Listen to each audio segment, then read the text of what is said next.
אני מחזיק לפניי מסמך של האו"ם, New World Order, UN Agenda. אני אומר לכם ישר את התרגום. סדר עולמי חדש של האו"ם בין השנים 2021 עד 2030.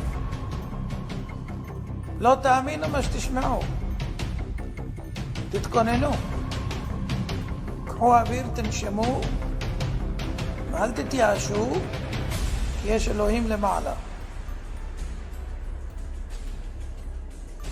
דבר ראשון, בין השנים האלה תהיה ממשלה עולמית אחת, מטבע עולמי חסר מזומנים, בנק מרכזי עולמי, צבא עולמי אחד,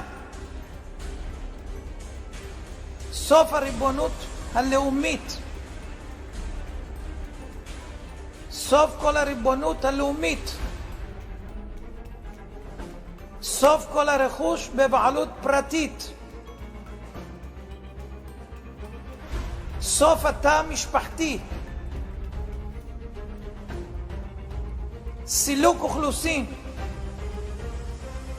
שליטה בגידול האוכלוסייה וצפיפות האוכלוסייה, חובה מרובה בחיסונים, הכנסה בסיסית אוניברסלית, הכוונה משכורת צנע, השתלת מיקרוצ'יפ לרכישה, נסיעות, מעקב ובקרה, יישום מערכת אשראי חברתית עולמית כמו שיש לסין, טריליוני מועמדים המחוברים למערכת הניטור G5, הממשלה תגדל את הילדים, בתי ספר ואוניברסיטאות בבעלות ממשלתית, סוף התחבורה הפרטית, בעלות על המכוניות,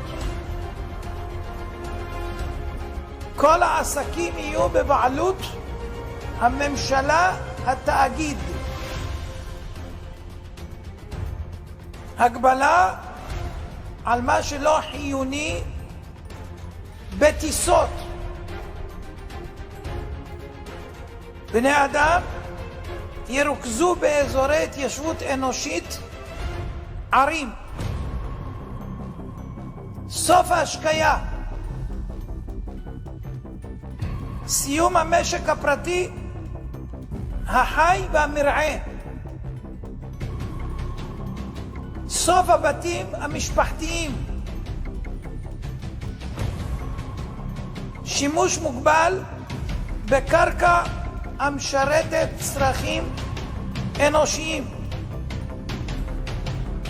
איסור של תרופות טבעיות שאינן סינתטיות ורפואה נוטורופטית, וסוף דלק מאובנים. עד כאן המסמך. מי שמבין, אנחנו נתגעגע לפרעה,